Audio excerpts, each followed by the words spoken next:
Chair जास्त झालं ओ बोल ना.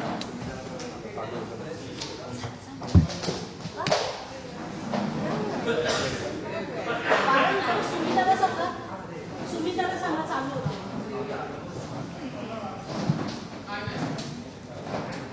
सांगा ना सुमिताला.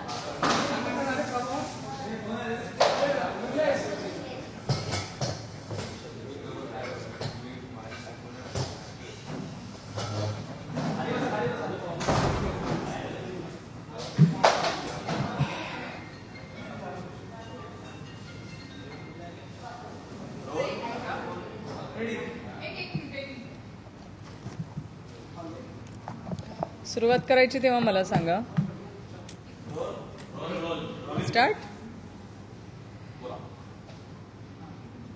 परवापासून पावसाळी अधिवेशनाला सुरुवात होते आणि ह्या अधिवेशनाच्या निमित्ताने सरकारने ज्या ज्या घोषणा केलेल्या होत्या त्या घोषणांची आठवण करून देण्यासाठी आणि त्याचबरोबर जे निवडणुकीच्या आधी सरकारने महाराष्ट्रातल्या जनतेला गाजरं दिली होती त्या गाजरांची सरकारला आठवण व्हावी, मुख्यमंत्री महोदय उपमुख्यमंत्री महोदयांना आठवण व्हावी म्हणून आज तुमच्या सगळ्यांच्या माध्यमातून त्याची परत एकदा उजळणी करूयात आणि जे सरकारच्या माध्यमातून आश्वासनांचे गाजर दिले हाती आणि महाराष्ट्राच्या जनतेची झाली आहे माती, त्यासाठी आम्ही महाराष्ट्रातल्या स्वतःही उचल नाही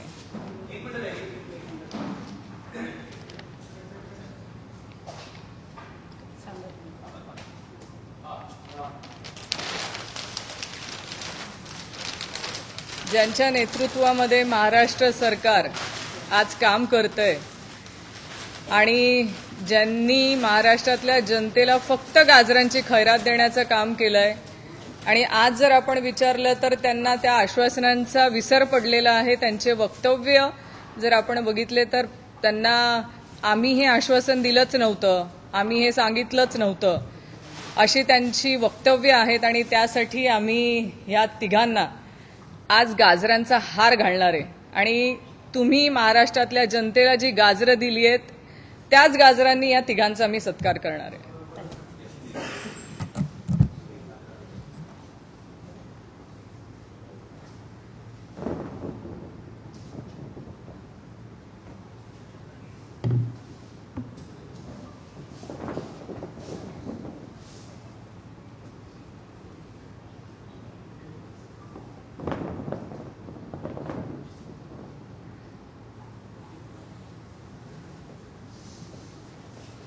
ह्या गाजरांना बघून तरी त्यांच्या आश्वासनांची त्यांना आठवण होईल. जी आश्वासनं त्यांनी दिलेली आहेत त्यातल्या काही आश्वासनांची मी आपल्या माध्यमातून आठवण करून देते. त्यांचं पहिलं गाजर होतं हे शेतकऱ्यांच्या कर्जमाफीचं. आम्ही शेतकऱ्यांचा 7/12 कोरा करू हे त्यांनी दिलेलं आश्वासन, पण याची लगेच सरकारला विसर पडला आणि हे अजितदादांचं स्टेटमेंट तुमच्याच मीडियाच्या मध्ये छापून आलेलं होतं की हे आश्वासन मी दिलं होतं का. म्हणजे दिलेल्या आश्वासनांचा पडलेला विसर त्याचं हे उत्तम उदाहरण. आज राज्यातले सगळे शेतकरी कर्जबाजारी झालेले आहेत, हवालदिल झालेले आहेत, कर्जमाफीची सरकारकडनं अपेक्षेने वाट बघत आहेत. आज हे महाराष्ट्राचं दुर्दैव म्हणावं लागेल की सगळ्यात जास्त शेतकऱ्यांच्या आत्महत्या होणारं राज्य जर कुठलं असेल तर ते महाराष्ट्र आहे. आज महाराष्ट्रामध्ये मोठ्या संख्येने शेतकरी आत्महत्या करत आहेत. अशा परिस्थितीमध्ये सरकारने जे कर्जमाफीचं गाजर दिलेलं होतं ते या अधिवेशनामध्ये त्या बाबतीमध्ये सरकारने निर्णय घ्यावा अशी आमची मागणी आणि आम्ही सरकारला त्या बाबतीमध्ये आठवणी करून देतोय.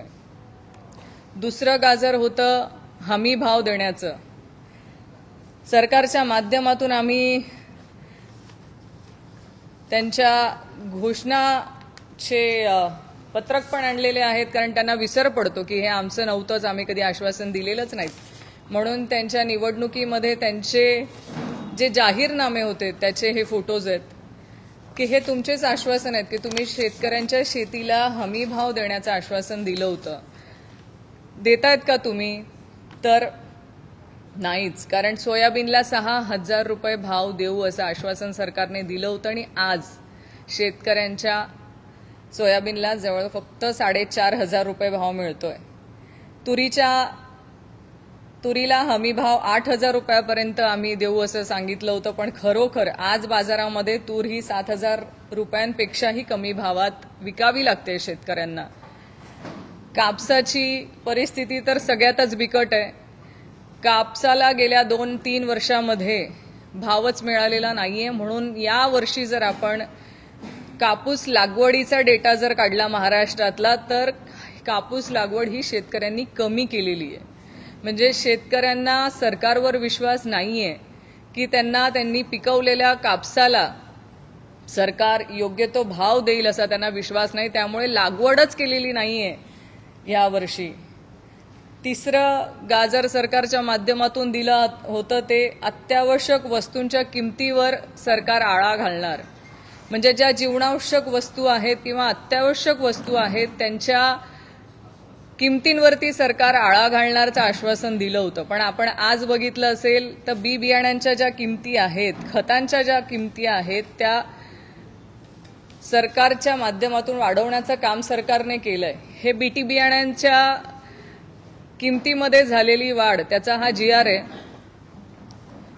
बरेचसे GR मला इथे दाखवता येतील, पण वेळेअभावी मी हा एक GR दाखवते की जिथे बीटी बियाण्यांची लागवड महाराष्ट्रामध्ये मोठ्या प्रमाणामध्ये होते तिथे जवळजवळ 300-350 रुपयांनी प्रति बॅगच्या मागे भाव वाढवण्यात आलेले आहेत. आज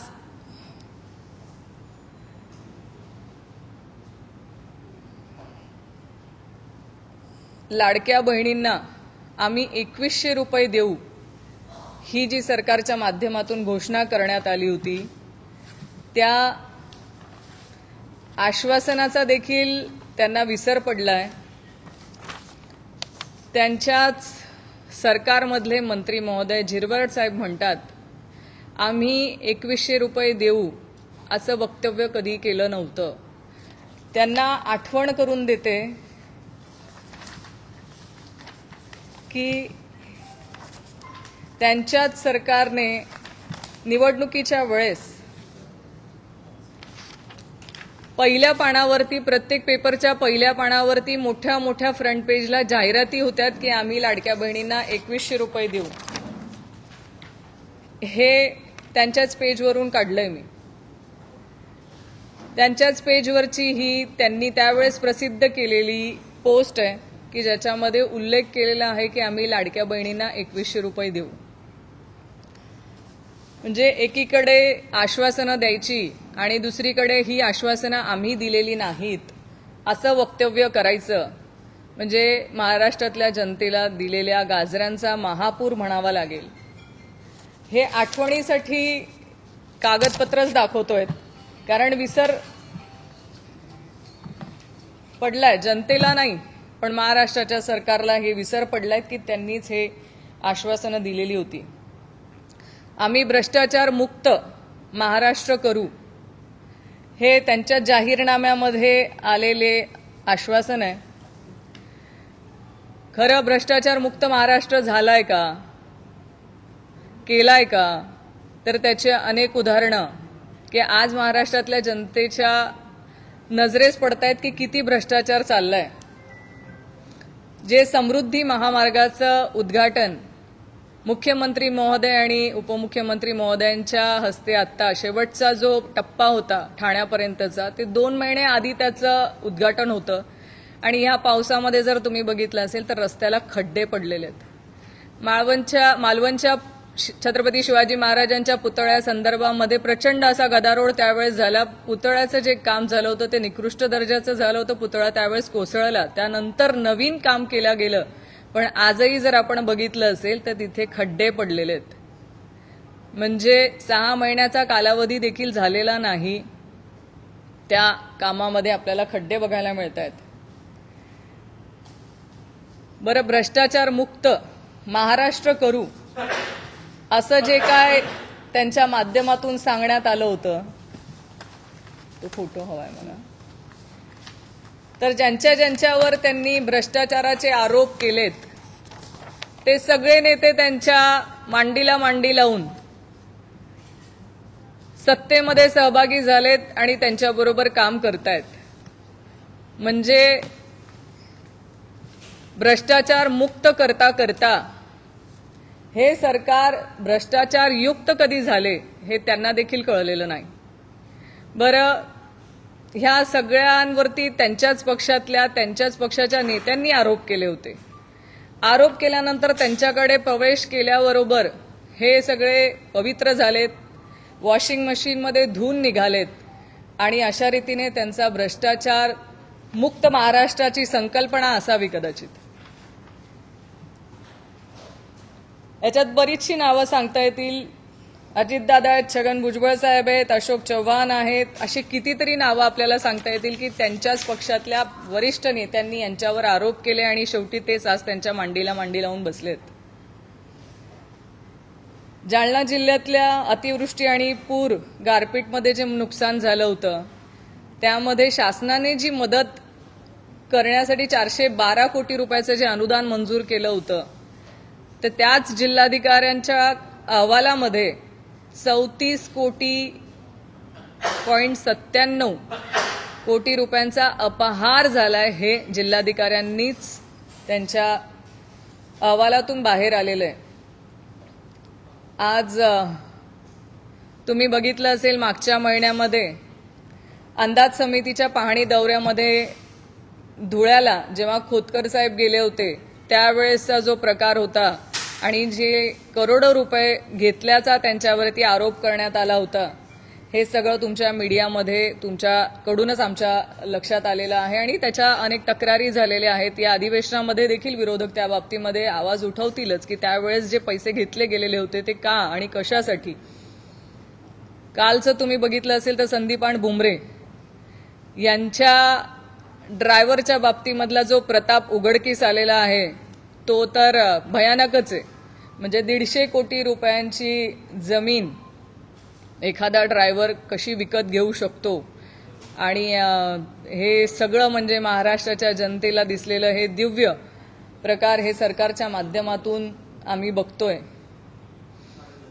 पुढचं आश्वासन होतं अंगणवाडी सेविकांना 15,000 रुपये देण्यात येतील.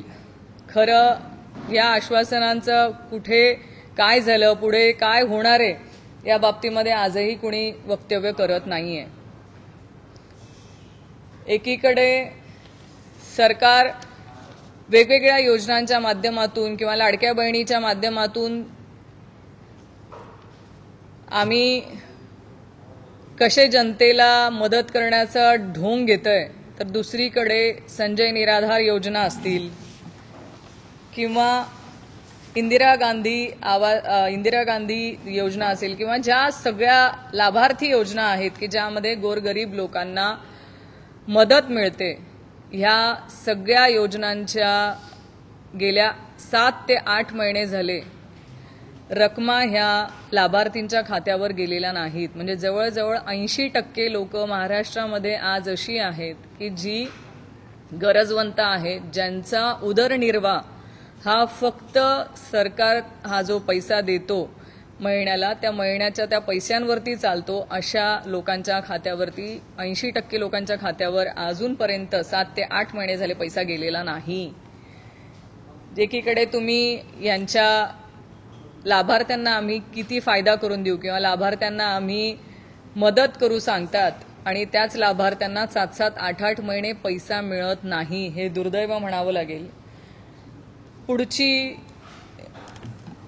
महाराष्ट्रातल्या जनतेला दाखवलेलं गाजर म्हणजे आम्ही मुलींना मोफत शिक्षण देऊ, हे आदरणीय चंद्रकांत दादा पाटील यांच्या माध्यमातून दिलेलं सगळ्यात मोठं गाजर, ज्यासाठी मी माझ्या माध्यमातून देखील त्यांना ह्या घोषणेची आठवण व्हावी किंवा त्यांनी जाहीर केलेल्या ह्या घोषणेसाठी आठवण त्यांना राहावी म्हणून मी त्यांना बदाम देखील पाठवले होते, पण बदाम खाल्ल्यानंतर देखील त्यांना अजूनही विसर पडलेला आहे आणि त्या घोषणेचं नाही पक्के आणि एकदम बेस्ट क्वालिटीचे बदाम पाठवलेले होते, पण ते खाल्ल्यानंतर देखील त्यांची बुद्धी अजूनही हे लक्षात ठेवू शकत नाहीये की त्यांनी महाराष्ट्रातल्या मुलींना मोफत शिक्षणाची ग्वाही दिली होती. आजही महाराष्ट्रामध्ये मुलींना फी भरावी लागते. ज्या संस्थांमध्ये मुली जात आहेत तिथे त्यांना हेच सांगण्यात येते की आमच्याकडे अजूनही हा कसलाही GR आलेला नाही. हे सगळ्यात मोठं गाजर मी म्हणेल तरुणाईसाठी असेल ते चंद्रकांत दादांनी देण्याचं काम केलंय. आम्ही 2 कोटी रोजगार निर्माण करण्याचं जे सरकारच्या माध्यमातून सगळ्या तरुण पिढीला दिलेलं सगळ्यात मोठं गाजर होतं, त्या बाबतीमध्ये काय झालं, किती लोकांना रोजगार सरकारच्या माध्यमातून देण्यात आला, असे कुठलेही आकडे अजूनही बाहेर आलेले नाहीत. पण खरं जे महाराष्ट्रामध्ये उद्योगधंदे येण्यासारखे होते, येऊ शकत होते, हे सगळे उद्योग इतर राज्यांमध्ये पळवून नेण्याचं काम किंवा आपल्या महाराष्ट्रातून घालवण्याचं काम ह्या सरकारने केलंय. आणि त्यामध्ये रोजगार तर मिळालाच नाही, पण तरुणांमध्ये आज आपण बघतोय की मोठ्या संख्येने तरुण वर्गातला जो क्रिमिनलचा डेटा आहे की त्यांच्यामध्ये सगळ्यात जास्त आज आपण जे क्रिमिनल डेटा रेकॉर्डला आहे त्याच्यामध्ये सगळ्यात जास्त तरुण पिढीचा आकडा हा मोठ्या प्रमाणावर आहे. म्हणजे त्यांना नोकरी नाही, नोकरी नसल्यामुळे त्यांनी त्यांच्या क्रिमिनल ऍक्टिव्हिटीजमध्ये त्यांचा सहभाग हा मोठ्या प्रमाणामध्ये आपल्याला बघायला मिळतोय. आज शेतकऱ्यांना सरकारने एक घोषणा केली होती की आम्ही सोलरच्या माध्यमातून शेतकऱ्यांच्या बांधापर्यंत त्यांना जे वीज बिलामध्ये सवलत देण्यात येईल किंवा आम्ही त्यांना पूर्ण वेळ वीज देण्यासाठी सोलर कंपल्सरी करण्यात आलेलं आहे. एकतर सरकारने आम्ही वीज बिलामध्ये सवलत देऊ किंवा त्यांची वीज बिल माफी करू, हे जे काही गाजर दाखवलं होतं त्यामध्ये 7.5 हॉर्स पॉवरच्या मोटारींपर्यंतच वीज बिल माफ केलं जातं. माझा सरकारला प्रश्न आहे की एकीकडे तुम्ही म्हणतायत की आम्ही वीज बिल माफी केली म्हणून तुम्ही गाजावाजा करून स्वतःचे सत्कार करून घेतायत, पण 7,500 हॉर्स पॉवरच्या मोटारी असणारे किती शेतकरी महाराष्ट्रामध्ये आहेत?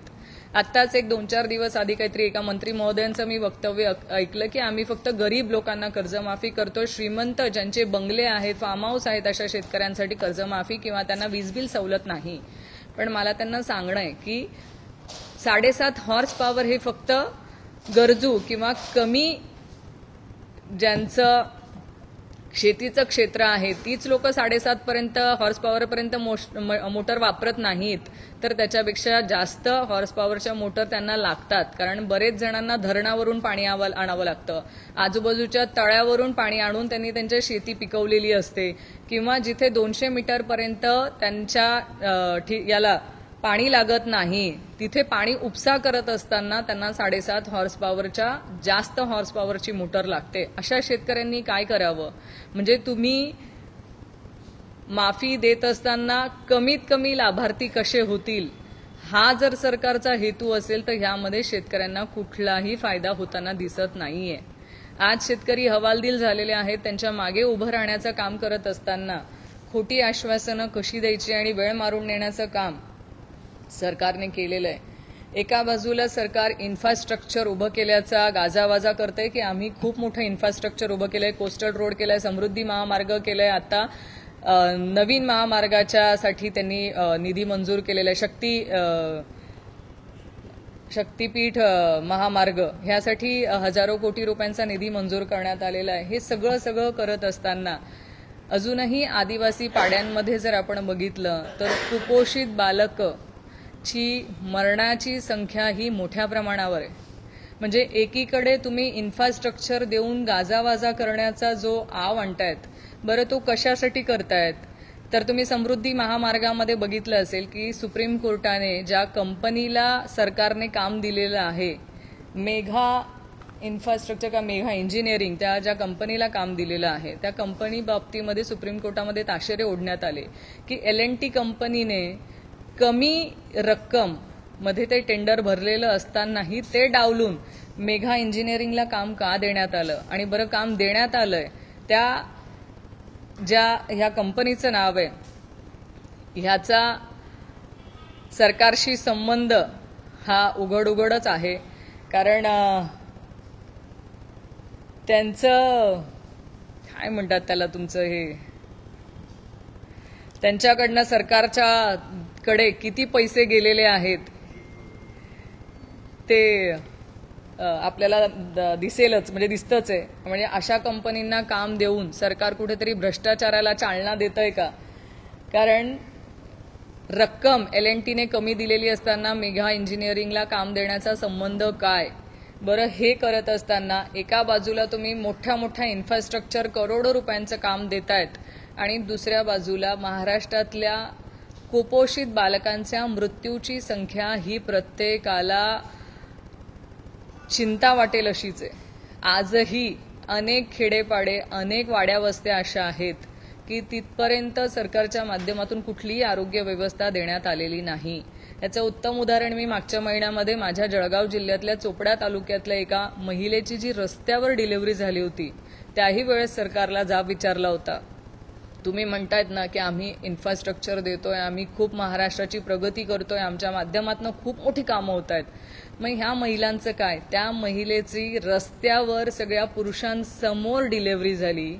आणि ती जी बाळाची नाळ होती ना ती दगडाने ठेचून नाळ तोडण्यात आली होती अजूनही आपण म्हणतोय की आम्ही लाडक्या बहिणींच्या पाठीशी उभं आहे किंवा आम्हाला महाराष्ट्रातल्या जनतेची काळजी आहे ती महाराष्ट्रातली जनता नाहीये का ती बहीण नाहीये का ती आपली मुलगी नाहीये का जिच्यावरती ही परिस्थिती आली त्या झाल्यानंतर देखील कुणावरही कारवाई करण्यात आली नाही म्हणजे तुम्ही तुमच्या कर्मचाऱ्यांना जे तिथे दोषी असतील त्यांनाही पाठीशी घालण्याचं काम त्या घटनेमध्ये करण्यात आलं हे दुर्दैव म्हणावं लागेल की एखाद्या आपल्या लाडक्या बहिणीची डिलिव्हरी रस्त्यावर होते ह्यासारखं दुर्दैव महाराष्ट्रामध्ये कुठलंच नसेल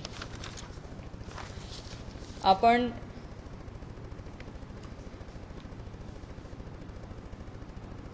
आज इन्फ्रास्ट्रक्चर आणि ह्या सगळ्या गोष्टींमध्ये बोलतोय पण महाराष्ट्रातली जनता अजूनही हवालदिल झालेली आहे आज शेतकरी हवालदिल झालेला आहे आज लाडक्या बहिणी तुम्ही बघितलं असेल तर रोजगार नाही त्यांच्या हाताला काम नाही फक्त लाडक्या बहिणींना पैसा मिळाला आणि आपण जबाबदारीतनं मुक्त झालो असं नाही त्यांच्या हाताला काम हवंय तरुणांच्या हाताला काम हवंय महाराष्ट्रातल्या शेतकरी बांधवांच्या शेतीमालाला भाव हवाय आणि ज्या अनेक घोषणा सरकारने निवडणुकीच्या आधी केलेल्या होत्या त्या घोषणा सरकारने पूर्ण कराव्यात 100 दिवसांचा महाराष्ट्राचा प्रगतीचा अहवाल आणि प्लॅन सरकारकडून जाहीर होणार होता तो देखील झालेला नाही आज जवळजवळ 6-7 महिने झालेले सरकार येऊन पण अजूनही कुठलीही प्लॅनिंग सरकारच्या माध्यमातून दिसत नाहीये आणि नवीन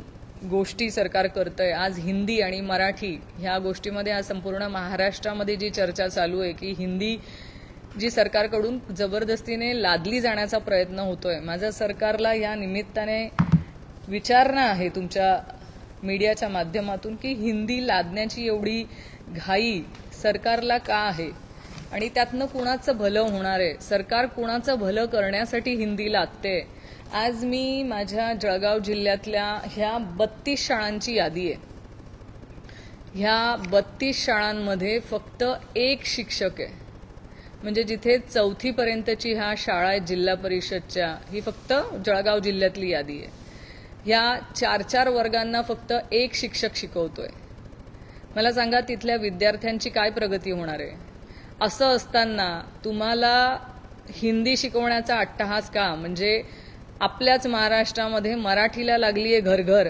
आणि सरकारला पडलीये हिंदीची पड कशासाठी हिंदी शिकवण्याचा एवढा अट्टहास का बरं शिकवताना सरकार आम्ही तात्काळ हिंदी शिकवणाऱ्या शिक्षकांची शिक्षक भरती करण्याचं जाहीर करतं माझी सरकारला विचारणा आहे की तुम्ही जिथे महाराष्ट्रातले मराठी बेरोजगार तरुण मोठ्या संख्येने वाट बघतायत की त्यांना रोजगार मिळावा, त्यांची शिक्षक भरती व्हावी, असे अनेक आंदोलनं गेल्या अनेक वर्षांपासून सुरू असताना मराठी शिक्षकांची संख्याही कशी आहे तुम्ही बघा. 4-4 वर्गांना एक शिक्षक शिकवतोय अशी परिस्थिती असताना त्यांची भरती केली जात नाहीये.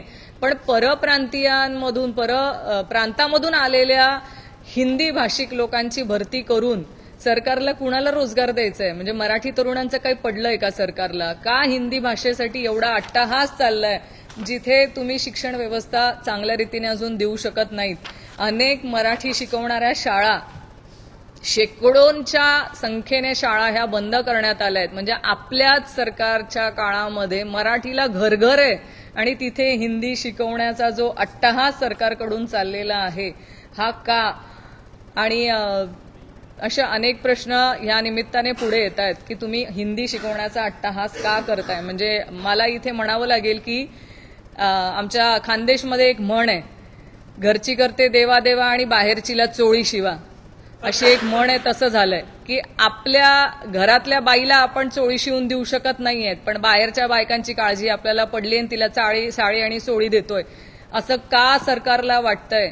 मराठी ही महाराष्ट्राची नाही तर संपूर्ण भारतामध्ये आणि संपूर्ण देशामध्ये मोठ्या संख्येने बोलण्यात येणारी भाषा आहे. तुम्ही मराठीवरती घाला घालण्याचं काम का करतायत? हा देखील आमचा प्रश्न आहे. असे अनेक घोषणा ज्या सरकारच्या माध्यमातून गाजर देण्याचं काम झालेलं आहे, ह्या गाजरांची आठवण व्हावी म्हणून सरकारच्या ह्या तिघही प्रमुखांना आम्ही गाजर घातलेलं आहे आणि ह्या गाजरांची आठवण त्यांना ह्या अधिवेशनामध्ये व्हावी आणि जे जे गाजरं त्यांनी जनतेला, महाराष्ट्राच्या जनतेला देण्याचं काम केलेलं आहे तेच गाजरं त्यांना आठवावीत, कारण त्यांना विसर पडतो.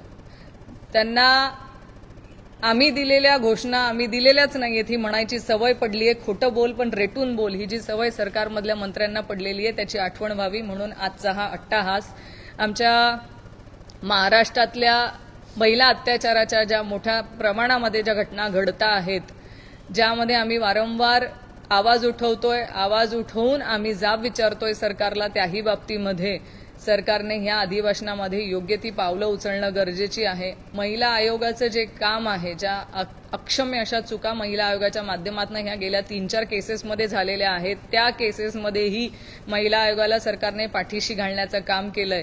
हे असं करत असताना अनेक महिलांच्या ज्या तक्रारी आहेत त्या तक्रारींना कचऱ्याची पेटीचं दाखवण्याचं काम महिला आयोगाच्या वतीने होतंय.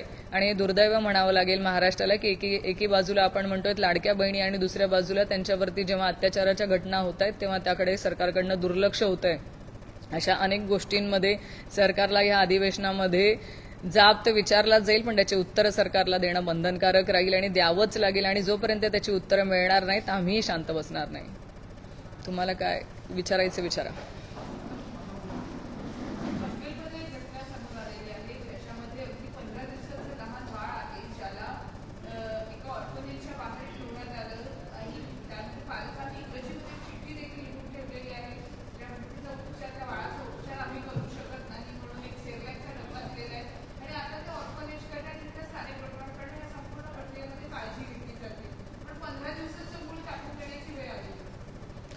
खरं तुमच्या मीडियाच्या माध्यमातून त्या बाळाला बघितलं, इतकं गोंडस बाळ आहे की एवढं गोंडस बाळ कुठली आई किंवा वडील असं रस्त्यावरती सोडूच कसं शकतं.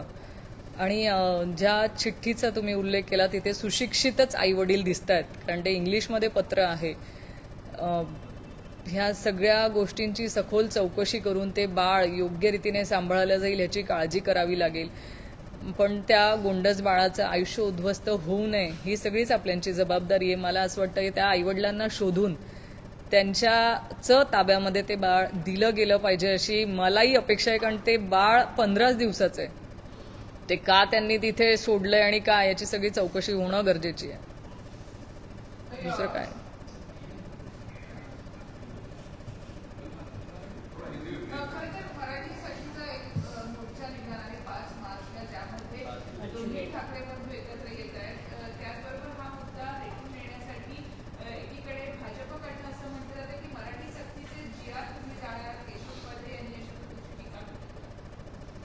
मराठी सक्तीचे जी आर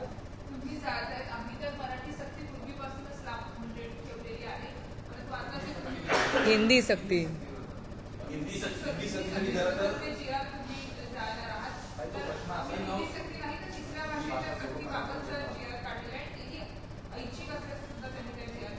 त्याच्यासोबतच हिंदी जोगो असा कार्यक्रम घेतला होता हिंदी भाषेची त्या संदर्भात हेच त्याच्यावरती बोलतात असं. हिंदी भाषेला आमचा कोणाचाही विरोध नाही. आमचा सगळ्यांचा आक्षेप एवढाच आहे की पहिलीपासून तिसरी ही भाषा शिकवण्याचा अट्टाहास का? तुम्हाला तिसरी भाषा शिकवायची आहे तर ती तुम्ही 5वीपासून शिकवू शकतात. आणि जे त्यांच्या सरकारमधल्या लोकांचं म्हणणं आहे की आम्ही हिंदी कंपल्शन केलं नाही, तर जरा त्यांनी डिबेटमध्ये बसून हे आमच्यासमोर आर्ग्युमेंट करावं की एकीकडे तुम्ही म्हणतात हिंदी आणि इतर भाषा आणि त्याला 20 पटसंख्या असल्याचं जे बंधन तुम्ही घालतायत, म्हणजे शेवटी काय, तुम्हाला हिंदीत शिकायची आहे, फक्त असं न खाता घुमून फिरवून खायचंय आणि मग आम्ही म्हणणार की आम्ही हिंदी सक्ती केली नाही. त्यांनी यावं ना, चर्चेमध्ये समोरासमोर सांगावं आणि मग सांगावं की त्यांनी हिंदी लादली नाहीये का. आमचं म्हणणं याच्यामध्ये सरकारच्या मंत्र्यांचा आणि सरकारचा हेतू हा कुठेतरी चुकीचा दिसतोय किंवा खूप मोठं काहीतरी दडलंय का. कारण सारखं खोटं का बोलावं लागतंय. तुमचा हेतू चांगला असेल तर खरं बोला ना. तुम्ही सारखं खोटं का बोलतायत. आणि परत त्याच्यामध्ये पण संभ्रम आहे. म्हणजे तिघही पक्षामधल्या एका पक्षाचं असं म्हणणं आहे की नाही हिंदी लादू नये, ती 5वीपासून असावी. यांचं काहींचं म्हणणं आहे की हिंदी ठेवावी. बरं, त्याच्यामध्ये शिक्षण तुम्ही कसं देणार आहात, कोणत्या पद्धतीने तुम्ही पहिलीला शिकवणार आहात, या बाबतीत कुठलेही गाईडलाईन्स अजूनपर्यंत शाळांना दिलेले नाही. पुस्तकं असणार आहेत का, पुस्तकं नसणार आहेत का, तुम्ही फक्त मौखिक शिकवणार आहे तर मग मौखिक कसं शिकवणार आहेत. काहीतरी गायडन्स असला पाहिजे ना, काहीतरी गाईडलाईन तुमच्याकडनं सरकारकडनं येणं गरजेचं. तसं काही नाही. म्हणजे संभ्रमामध्ये घाईघाईमध्ये काहीतरी भविष्यात आपल्याला फायदा होणार आहे म्हणून घेतले गेलेले निर्णय आहेत. पण यामध्ये लहान मुलांचं आयुष्य उद्ध्वस्त करण्याचं काम सरकार करतंय.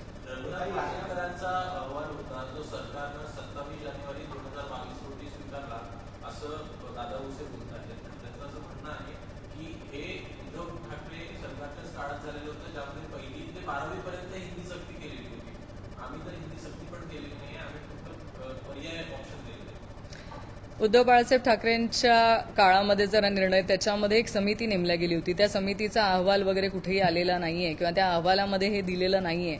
आणि बरं, तुमचं असं म्हणणं असेल की त्यावेळेस घेतलेला निर्णय, तर त्यांच्या काळामधले घेतलेले असंख्य निर्णय तुम्ही रद्द केलेच आहेत ना. मग ते रद्द तुम्हाला आत्ता का करावं असं वाटत नाहीये किंवा त्यावेळेस घेतलेले असं तुम्ही ब्लेम का करतायत. आणि तुम्ही सरकारमध्ये आहात ना, तुम्हाला कळतंय मुलांचं नुकसान होतंय, तर ते तुम्ही कशाला इम्प्लिमेंट करताय. पण कुणाचं तरी नाव घ्यावं. मी जे म्हणतायत ना की याच्यामध्ये हेतू चुकीचा आहे, त्याच्यामुळे प्रत्येक गोष्टीला चुकीची वक्तव्य समोर येत आहेत. तुमचा हेतू खरा असेल तर तुम्ही प्रत्येक गोष्टीवरती चांगलं आणि याच्यावरती बोलू शकतात, कारण हेतू शुद्ध आहे. पण हेतू शुद्ध नाहीये.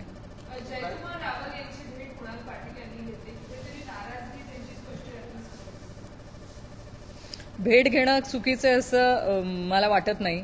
अनेकदा सत्ताधारी पक्षामधल्या लोकांची भेट घ्यावी लागते. काही मतदारसंघातली कामं असतात किंवा काही अडचण असेल तर भेट घेतली, हे काही चूक आहे असं मला वाटत नाही.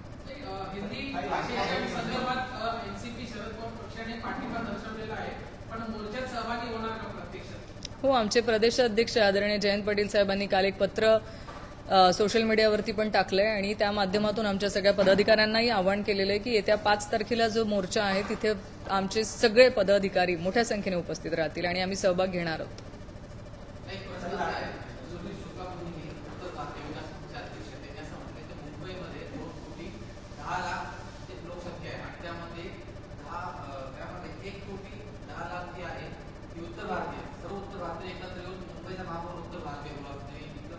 कोण म्हणाले? हां, मी ऐकलेलं नाही.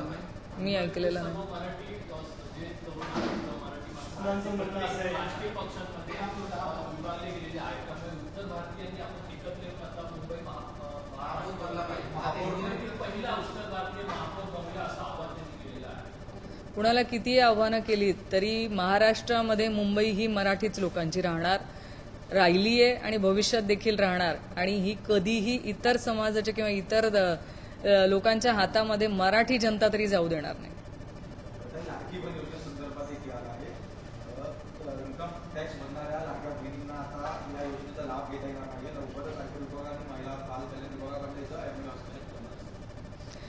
मी बघितलं असेल की पहिल्या दिवशीपासून म्हणजे फक्त निवडणुकीमध्ये सर्रासपणे लाडक्या बहिणीचे फॉर्म भरून घेण्यात आले, तिथे कुठलेही निकष लावण्यात आले नाही किंवा कुठेही त्यांच्या अधिकाऱ्यांकडनं कुठल्याही निकषावरती कुठलाही फॉर्म रिजेक्ट करण्यात आला नाही. कारण त्यावेळेस मतांची गरज होती. मतं मिळवण्यासाठी जे महिलांनी ज्यांनी कुणी फॉर्म भरले त्यांचे फॉर्म त्यावेळेस स्वीकारण्यात आले आणि अचानक 5 ते 6 महिन्यांनंतर 2 महिन्यानंतर त्यांना आठवलं की अरे हे आता अपात्र महिला आहेत. म्हणजे सरकारचा हेतू यामधून दिसतोय की फक्त मतं मिळवून घेण्यासाठी, खोटी आश्वासनं देण्यासाठी हे सगळं केलं होतं का. आणि माझं म्हणणं आहे जर त्यांनी लाभ घेतलाय तर राहू द्या ना. तुम्ही पुढच्या येणाऱ्या नवीन महिला ज्या असतील त्यांना निकष लावा. तुम्ही आधीच्या महिलांना निकष का लावतायत आणि जर तसे निकष तुम्ही आत्ता लावत असाल तर त्यांनी दिलेले मतं देखील त्यांचे परत करा. त्यांच्या मतांवरती तुमचं सरकार आलंय आणि आता जर तुम्ही त्यांना नाकारत असाल तर हे सरकार 420 आहे आणि या सरकारवरती 420चा गुन्हा का नोंद करण्यात येऊ नये. कारण यांनी महिलांना फसवलंय, यांनी महिलांना फसवून त्यांची मतं घेतली आहेत. हे 420 सरकार आहे. दुसरं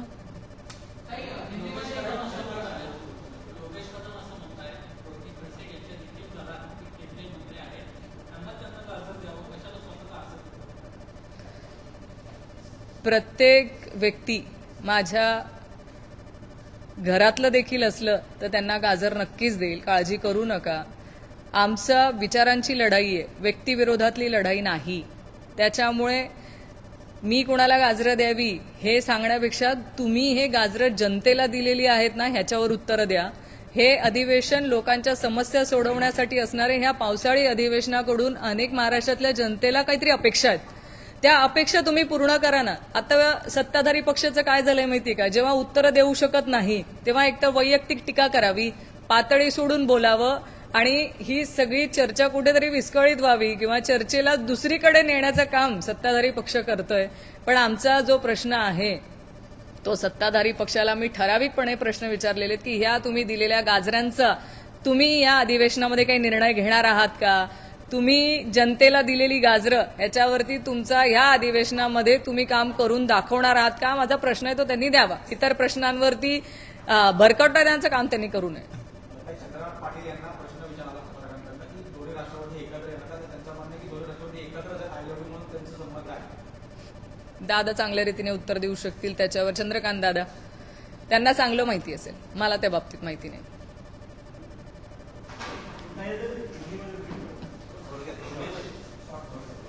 हे सगळं बापरे.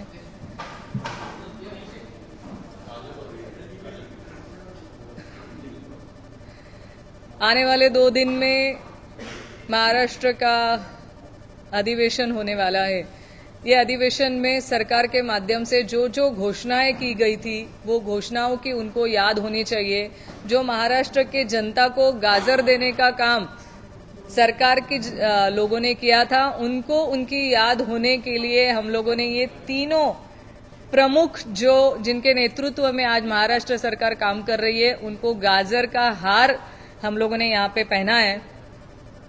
क्योंकि जो आश्वासन उन्होंने दिए थे उसमें से एक भी आश्वासन सरकार ने अभी तक पूरा किया नहीं है.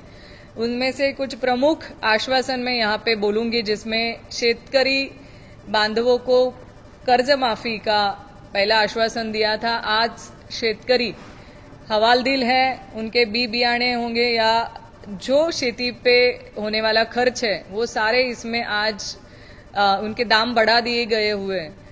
कर्ज माफी तो दूर की बात है, पर आज जो उनको लगने वाला बियाना है, खत है, ये सारे चीजों की जो बढ़ोतरी की गई है सरकार के माध्यम से, उसका हम इस माध्यम से सरकार को याद दिलाना चाहते हैं कि ये बहुत बड़ा गाजर सरकार ने शेतकरी बांधवों को दिया हुआ है. दूसरा है कि हम हमी भाव देंगे. हमी भाव मतलब जो आज हमारे सभी को लगने वाली जो चीजें है वो चीजों की एक हद तक उनकी रकम नहीं बढ़नी चाहिए, इसकी ये हमी सरकार ने जो हम लोगों को दी थी तो वो हम लोगों को आज कहीं नहीं दिखाई दे रही है. क्योंकि हर चीज के भाव आज बढ़ रहे हैं. गैस सिलेंडर, गेहूं, चावल, सभी चीजों के आज भाव बढ़ रहे हैं. तो ये बहुत बड़ा गाजर सरकार ने महाराष्ट्र की जनता को दिया था. जो फार्मर्स के लिए भी अगर उनके जो धान पिकाया है, अगर तूर दाल बोलेंगे, सोयाबीन है, ये किसी भी उत्पादन को आज सरकार के माध्यम से भाव नहीं मिल रहे हैं, उसकी भी हम लोग यहाँ पे मांग कर रहे हैं। सरकार के माध्यम से सबसे बड़ी घोषणा की गई थी कि हम भ्रष्टाचार मुक्त महाराष्ट्र बनाएंगे। तो आज क्या महाराष्ट्र भ्रष्टाचार युक्त हुआ कि या उन्हीं के लोगों ने जिनके जिनके ऊपर भ्रष्टाचार के आरोप किए थे वो सारे के सारे लोग आज उनके ही सरकार में उन्हीं के बाजू में बैठे हुए हम दिख रहे हैं। मतलब भ्रष्टाचार मुक्त करते करते उन्हीं की सरकार भ्रष्टाचार युक्त कब हो गई वो भी आज के सरकार को पता चला नहीं। आज सिर्फ भ्रष्टाचार मुक्त करते बोलते बोलते जिनके ऊपर आरोप किए गए आज सारे के सारे लोग सरकारी पक्ष में है, कोई सत्ता में है, कोई मंत्री है, कोई आमदार है, कोई खासदार है। मतलब उनके पक्ष में गए तो सारे के सारे भ्रष्टाचार मुक्त हो गए, ऐसा हम लोग बोल सकते हैं। चौथा जो गाजर है इनके माध्यम से सरकार के माध्यम से दिया है कि आंगनवाड़ी सेविकाओं को हम लोग 15,000 रुपये मानधन देंगे, वो दिया नहीं है। भ्रष्टाचार मुक्त करेंगे तो जो संदीपान भुमरे जी का हम लोगों ने अगर कल का देखा होगा केस, तो उसमें तो 150 कोटी रुपए का उनके ड्राइवर ने एक जमीन खरीदी है। मतलब एक ड्राइवर अगर 150 कोटी रुपए की जमीन खरीद सकता है तो भ्रष्टाचार मुक्त महाराष्ट्र कैसे होगा, उसका जवाब हम लोग सरकार को मांग रहे हैं। पिछले 2 महीने में धुले में एक समिति गई थी जिसमें खोदकर साहब गए थे। वो समिति में करोड़ों रुपए का गफला हुआ, करोड़ों रुपए का वहां पे पकड़े गए। तो वो क्यों, कैसे, और ये सारा जो चीजें बाहर आई थी उसके ऊपर भी सरकार से हम लोग जवाब मांग रहे हैं। चंद्रकांत दादा पाटिल, उनके माध्यम से महाराष्ट्र की लड़कियों को मुफ्त शिक्षण देने की घोषणा की गई थी, जिसका बहुत बड़ा उन्होंने उत्सव भी किया था कि हम लोग आज महाराष्ट्र की लड़कियों को मुफ्त शिक्षण देंगे। ऐसे करते हुए आज अगर हम महाराष्ट्र की लड़कियों के एडमिशन के लिए अगर जाते, किसी भी संस्था में जाते हैं, तो आज भी फी ली जा रही है। तो वो मुफ्त शिक्षण के घोषणा का क्या हुआ, ये हम लोग सरकार को पूछ रहे हैं। उसी माध्यम से 2 कोटी रोजगार हम महाराष्ट्र के तरुण युवा पीढ़ी को देंगे की घोषणा सरकार के माध्यम से की गई थी। पर आज अगर हम परिस्थिति देखें तो महाराष्ट्र में बेरोजगार युवकों की संख्या बहुत ज्यादा संख्या से है।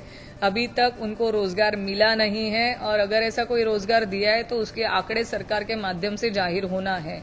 वो हम लोगों को अभी तक दिखे नहीं है। एक जगह पे हम लोग बोल रहे कि हम बहुत बड़ा इंफ्रास्ट्रक्चर खड़े कर रहे हैं, मतलब समृद्धि महामार्ग है, हम लोग कोस्टल रोड है, ये सारा दिखाने की कोशिश सरकार कर रहा है। पर एक जगह पे जहाँ पे हजारों करोड़ों रुपए आप इंफ्रास्ट्रक्चर पे डाल रहे हो, वहीं पे अगर महाराष्ट्र की परिस्थिति देखें तो आज भी ग्रामीण भाग में महिलाओं को बाम्बू पे डाल के हॉस्पिटल तक लेके जाना पड़ता है। मतलब गांव से तालुका लेवल तक अगर जाना तो उसको हम लोग बाम्बुलेंस बोलते हैं गांव की भाषा में, क्योंकि वो एम्बुलेंस जैसे होती है वैसे बाम्बुलेंस, मतलब बाम्बू का ऐसे बनाया हुआ लकड़ी के ऊपर हम लोग औरतों को अभी भी लेके जाते हैं। ये परिस्थिति है महाराष्ट्र में।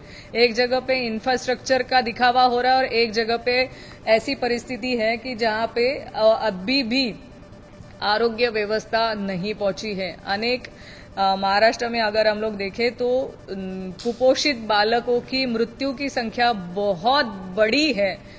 एक जगह पे हम महाराष्ट्र में इतना काम कर रहे, ये कर रहे, वो कर रहे कि हम इतना न्यूज में देख रहे कि सरकार के माध्यम से बहुत सारी झूठी बातें वो लोग बोल रहे, पर एक जगह कुपोषित बालकों की जो मृत्यु की संख्या है वो बहुत बड़ी है। उनके लिए जो पैसे आते हैं वो पैसे कहाँ जाते हैं, क्या होता है। और अगर आपने पिछले महीने में देखा होगा तो ये जो आदिवासी समाज का जो पैसा है वो पैसा भी अभी दूसरे स्कीम में सरकार ने डाइवर्ट कर दिया। मतलब इन लोगों के लिए जीने मरने का प्रश्न होते हुए भी उनका जो हक का पैसा है वो भी सरकार अभी उनको दे नहीं रही है, वो भी पैसा दूसरे स्कीम में डालने का सरकार पाप कर रही है। हिंदी और मराठी के बारे में अभी जो झगड़ा चल रहा है, तो हम लोगों ने उसके माध्यम से भी मेरा सरकार से सवाल है कि हिंदी सिखाने का, पहली से हिंदी सिखाने का जो हट सरकार कर रही है वो क्यों कर रही है। मतलब जहां पे मराठी आज सिखाने के लिए महाराष्ट्र में अगर हम देखेंगे तो जो मराठी सिखाने वाली शाला है, स्कूल्स है, वो स्कूल्स में हम 4-4 वर्ग के लिए एक शिक्षक आज वो स्कूल चला रहे। ऐसी परिस्थिति में हिंदी सिखा के या हिंदी सिखाने वाले शिक्षक देके सरकार को क्या करना है। मतलब मराठी सरकार को चाहिए नहीं क्या, मराठी सिखाने वाली स्कूल्स नहीं चाहिए क्या, और हिंदी सिखाने का हट्टाहास क्यों कर रहे, ये भी हमारा सरकार को ये माध्यम से सवाल है। इसमें सरकार को जवाब भी देना पड़ेगा कि एक जगह पे हम लोग मराठी स्कूल्स करोड़ों संख्या में बंद कर रहे हैं और दूसरी जगह पे हिंदी सिखाने का जो जबरदस्ती सरकार कर रही है वो क्यों और उसका हेतु क्या है, ये हम लोग सरकार इस माध्यम से पूछ रहे हैं। जो अभी तक सरकार ने इलेक्शन के टाइम पे जितनी जितनी घोषणाएं की थी वो सारी घोषणाओं को हम लोग अभी उनको गाजर का हार पहना के याद दिला रहे कि वो घोषणाओं का क्या हुआ और ये आने वाले अधिवेशन में उसके बारे में कोई निर्णय लेंगे या नहीं लेंगे।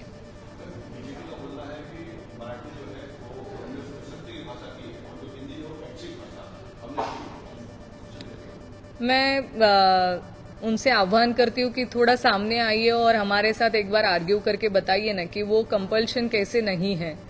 एक तो उन्होंने लिखा है कि हिंदी और इतर भाषा, पर उसमें 20 लोगों की पट संख्या, मतलब 20 बच्चों की पट संख्या का उन्होंने कंपल्शन लगाया है। जब आप 20 बच्चों की पट संख्या का कंपल्शन लगा रहे, मतलब सामने वाले को हिंदी भाषा लेनी है और हिंदी लेनी है। ये जीआर बोलते ना हम लोग, ऐसे खाना है वो छोड़ के हम लोग घुमा के खिला रहे बस। पर ये लोग चर्चा के लिए सामने आए ना, अगर आपका हेतु शुद्ध है और आप सच बोल रहे हैं तो सामने आओ ना। और उन्हीं के सरकार के जो 3 पक्ष हैं, वो तीनों पक्ष में कोऑर्डिनेशन कहाँ है। एक पक्ष को लगता है कि वो नहीं सिखाना चाहिए, एक पक्ष को लगता है सिखाना चाहिए, और उसमें जो अब सबका हम लोग गाइडेंस जो मांगते हैं तो गाइडेंस भी उनको दिया है क्या, मिला है क्या। उन्होंने जो गाइडेंस देने वाली समिति होती है वो समिति ने भी इनको बोला है क्या कि आप हिंदी सिखा सकते हो। मुझे नहीं लगता। सारा माहौल अगर हम देखेंगे तो सारा कंफ्यूजन है। सरकार को ही पता नहीं है कि वो हिंदी क्यों सिखाना चाहते हैं और क्या उनकी स्ट्रैटेजी रहेगी भविष्य में।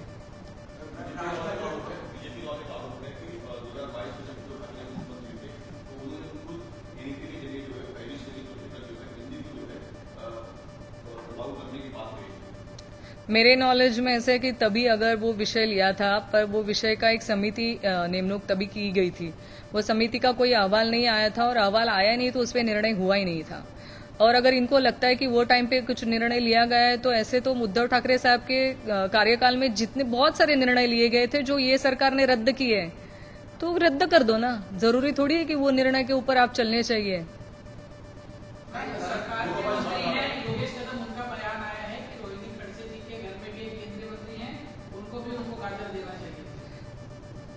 उनको मेरा एक ही कहना है कि सत्ताधारी पक्ष जब जवाब दे नहीं सकते तो वो दूसरी चीजों पे या वैयक्तिक टीका करने पे जाते हैं।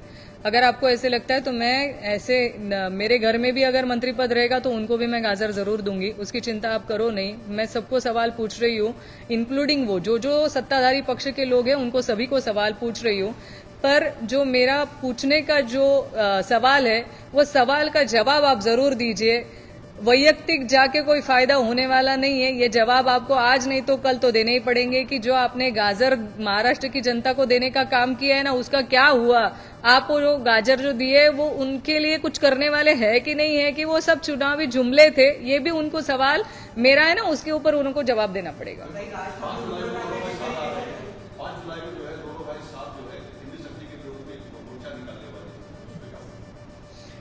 हम राष्ट्रवादी कांग्रेस शरद चंद्र पवार पक्ष के सभी पदाधिकारी वो 5 तारीख के मोर्चा में सहभागी होने वाले हैं। हम वो मोर्चा के लिए पाठिंबा हमारे प्रदेशाध्यक्ष आदरणीय जयंत पाटिल साहब जी ने कल ही दिया है, तो हम सभी वो मोर्चा में शामिल होंगे।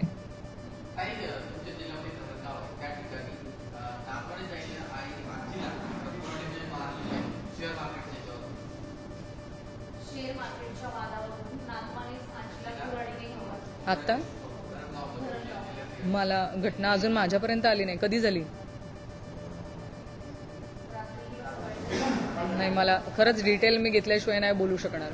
पण आमच्या जिल्ह्यामध्ये आत्ताची एक घटना झालेली आहे.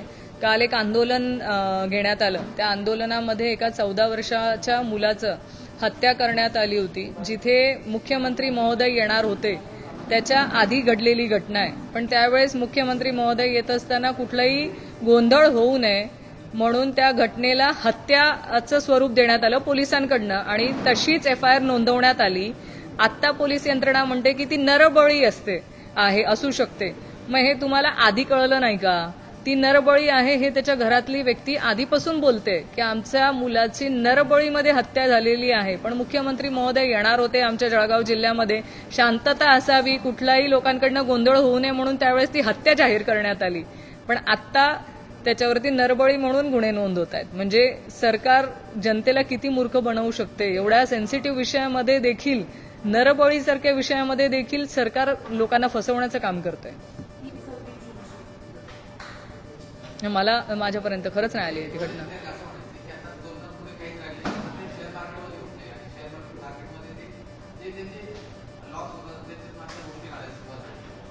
मला माहिती नाही.